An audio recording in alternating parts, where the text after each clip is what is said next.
तो बोलता है कि चाबी नहीं दोगे तो हम गोली मार देंगे। उसके बाद क्या कि वो फायर कर दिया। फायर किया तो मेरे कनपट्टी के बगल होकर के जो मतलब पिलर है उस पे लगा। बहुत लोग बहुत सारी बातें इसके पीछे मतलब कहते हैं। पहले तो वो रुपया को लेकर के था। +2 हाई स्कूल प्रतापगंज सुपौल में है और आपको उसी घटना से रूबरू कराने जा रहे हैं। और हमारे साथ में अभी वही मिथिलेश सर हैं जिसके साथ गोलीकांड की घटना हुई थी बीते 30 जनवरी। हम लोग कई मीडिया कर्मी एक साथ हैं, यहाँ पे मौजूद हैं और हमारे साथ इस विद्यालय के तमाम शिक्षक गण भी मौजूद। तो हम लोग आपको जानकारी देने का प्रयास करेंगे कि आखिर क्या वजह थी कि इस तरह का घटना जो है पहली बार शायद से हमें देखने को मिला है। विद्यालय में दिन दहाड़े जो है बदमाश आता है और गोलीकांड की घटना को अंजाम देता है। तो सर सबसे पहले अपना परिचय देने का कृपा कीजिएगा। मेरा नाम डॉक्टर मिथिलेश कुमार हुआ। मैं SVK girls +2 high school Pratapganj Supaul में सहायक शिक्षक के पद पर कार्यरत। जी, कब से कार्यरत हैं सर? 2017 से यहाँ पर मैं कार्यरत। सर उस दिन आपके साथ क्या कुछ घटनाएं हुई? जब मैं विद्यालय आया और विद्यालय आकर के सबसे पहले अटेंडेंस बनाए और उसके बाद ग्रुप फोटो जाता है हमारे सुपौल डी ऑफिस जाता है। तो ग्रुप फोटो खिंचा करके हम लोग मतलब बाहर शिक्षक मतलब बैठे थे, कुछ कक्षा संचालन के लिए कक्षा की ओर गए। उसी समय मतलब प्रभारी प्रधानाध्यापक महोदय जी आए। बोले क्या कि जो प्रोसीडिंग कुछ लिखना था, बोले क्या कि जो प्रोसीडिंग लिख दीजिए। हम बोले क्या कि सर हमें भी ध्यान है कि जो लिखना है हम लिख देंगे, थोड़ा पेपर देख लेते हैं, आते हैं 10 मिनट में लिख देंगे। उसी समय मतलब 2 मास्क लगाए हुए आदमी आए, मेरे सामने खड़े हुए और बोले क्या कि जो मिथिलेश जी आप ही हैं। तो हमको सुनाई दिया क्या कि मुकेश जी आप ही हैं। तो हम उनको बोले क्या कि मुकेश जी अभी किसी काम से बाहर गए हुए हैं, तो 12-1 बजे आएंगे, आप उनसे मिल लीजिएगा, अपना जो काम हुआ कर लीजिएगा। तो हमको इसलिए हमको लगा कि मुकेश जी DBT सब काम देखते हैं, गार्जियन लोग आते हैं तो उन्हीं को खोजते हैं, इसीलिए हमको सुनने में कन्फ्यूजन। उसके बाद वो पुनः हमसे कहा था मिथिलेश जी आप ही ना हैं। तो हम बोले हाँ हम ही हैं मिथिलेश जी। तो क्या बात है? तो नहीं चलिए गेट के पास चलिए। तो हम बोले क्या, बोलिए ना क्या बात है? नहीं चलिए ना गेट के पास। तो हम बोले यहीं बोलिए ना क्या बात है? तो बोले क्या कि जो कुछ पर्सनल बात है। तो हम बोले विद्यालय में कुछ पर्सनल नहीं होता है, आपको जो बोलना है यहीं पे बोलिए। तो फिर उसने मतलब कहा क्या कि नहीं चलिए गेट पर्सनल काम। हमको लगा कोई कुछ जरूरी काम होगा। तो जैसे ही हम उनके साथ 10 कदम चले तो देखिए क्या कि जो गेट पर मेन गेट पर मतलब 3 लड़का और ताक झाँक कर रहा है और वह उसकी एक्टिविटी हमको अच्छी नहीं लगी। तो हमको डाउट हो गया क्या कि जो कोई मतलब कुछ दूसरे काम से ये सब आए हैं। हम उनको बोले वहीं रुक करके क्या कहते नहीं आप बोलिए क्या काम है, यहीं पे रुकिए, हम वहाँ नहीं जाएंगे। बोले नहीं चलिए ना गेट पे। तो हम बोले नहीं गेट पे नहीं जाएंगे, जो कहना है यहीं पे कहिए।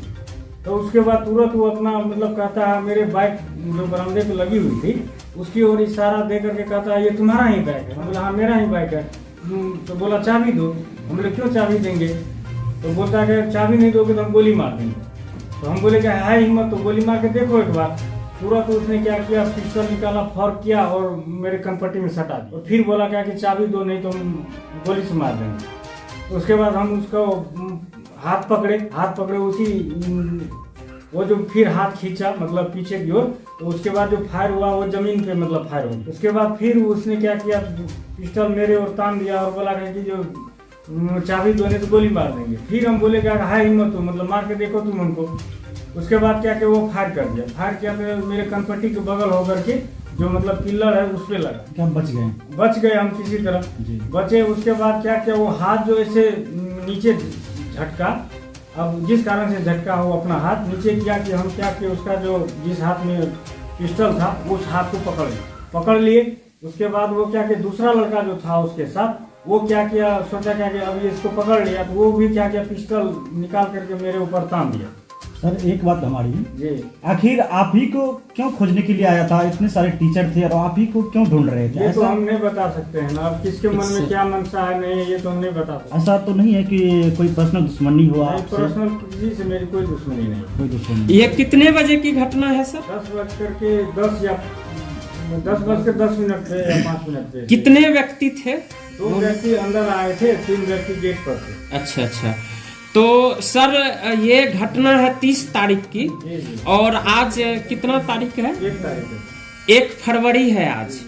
तो अभी तक में सर क्या कुछ संज्ञान हुआ है इस घटना को लेकर? आप लोग घटना के तत्पश्चात क्या किए? हम लोग थाना को मतलब सूचना दिए। सूचना देने के बाद मतलब पुलिस आई यहाँ पर। पुलिस और ग्रामीणों के सहयोग से मतलब 2 बदमाशों को जो अंदर आया हुआ था और जो फायर किया उसको मतलब पकड़ा, और उसने जो बयान दिया क्या कि जो मतलब एक रितेश नाम का लड़का था, उसके नाम बोला क्या कि वो लड़का हमको मतलब भेजा है मतलब रितेश कुमार को मारने के लिए। उसका नाम पता किया आपने? हाँ, हमको पता, वही लड़का से बताया। रितेश कुमार नाम है। कहाँ रितेश का है वो उर्फ रितेश? ये करजन करजन 22 का है। करजन थाना के अंतर्गत पड़ता है जिला में। तो क्या सर उन लोगों को आप पहले से जानते थे? नहीं, किन्हीं को हम नहीं जानते थे। अभी तक आपके संज्ञान में क्या कुछ ऐसा लग रहा है कि ये क्यों घटना इस तरह की घटी? बहुत लोग बहुत सारी बातें इसके पीछे मतलब कहते हैं। पहले तो वो रुपया को लेकर के यानी जो रुपया मतलब लिया है, ये 2.5 लाख रुपया, उसी वसूली में हम लोग आए हैं, वही आदमी उनको भेजा है। उसके बाद फिर बोला क्या कि जो मतलब एक बार हम सामने थे, वहाँ पूछताछ हो रही थी, तो वो बोला क्या कि जाकर उसी से पूछिए हम क्यों मारने के लिए आए हैं। उसके बाद सुनते हैं क्या कि जो दोषारोपण लगाया जा रहा है मेरे भांजी को लेकर के, जबकि सच्चाई ये है क्या कि जो मैंने डीएसपी साहब को भी मतलब बोला क्या कि जो लड़का मतलब 2 साल पहले तंग करता था, इन्हीं परिचित से नंबर लेकर के तंग करता था, और उसके बाद जब उसको कहा गया उसके परिचित के द्वारा, तो वो मतलब बोला क्या कि आज के बाद ऐसी घटना है। 2 महीने जब इसकी शादी लगाने लगे तब वो लड़का फिर मतलब एक्टिव होकर के मतलब इस तरह से मतलब कर रहा है अभी। यानी कहीं कहीं प्रेम प्रसंग का मामला था। प्रेम प्रसंग का मामला नहीं, मतलब प्रेम प्रसंग नहीं कहा जाए इसको। जब दोनों तरफ से हो तब इसको एक तरफा कहा जा सकता है। एक देखिए- तरफा था और वो शादी करना चाहता है, और मतलब वो दूसरे ढंग से इसको अधिक कर रहा है। जो भी बातें हैं सर, कृपया आप खुलकर बताने का प्रयास करिएगा, खुलकर ही बताना है। क्योंकि हमारे दर्शकों को भी पता चले कि आखिर हमारे बिहार में जो है अभी के समय में, जहां मुख्यमंत्री जी एक तरफ कह रहे हैं सुशासन की सरकार, और पहले भी कर रहे थे, अभी सत्ता चेंज भी हुआ है, अभी भी कर रहे हैं, लेकिन फिर भी इस तरह की घटना देखने को मिल रहा है। शायद ये बिहार में पहली बार ऐसा घटना घटी है। तो जो सच्चाई है वो आप बताने का कृपा कीजिए ताकि सभी को पता चल सके। देखिए सर, हमको राजनीतिक नहीं करनी है, हमको शासन प्रशासन से मतलब हम विनती करते हैं क्या कि जो हमें न्याय मिलनी चाहिए। जिस तरह की ये अपराधी प्रवृत्ति के लोग हैं ये पकड़ी जानी चाहिए। हम लोगों को विद्यालय में सुरक्षा मुहैया कराया जाए। व्यक्तिगत मैं भी मांग करता हूं कि मुझे भी कुछ दिनों के लिए सुरक्षा मुहैया करा जाए। विद्यालय का संचालन, सफल संचालन और क्रियान्वयन तभी हो सकता है जब विद्यालय में शांति का माहौल बना हो। और विद्यालय में भी हम चाहते हैं, शासन प्रशासन से प्रार्थना करते हैं कि जो वह सुरक्षा मुहैया करा जाए ताकि सभी शिक्षक भय मुक्त होकर के, तनाव रहित होकर के मतलब विद्यालय का काम देखें।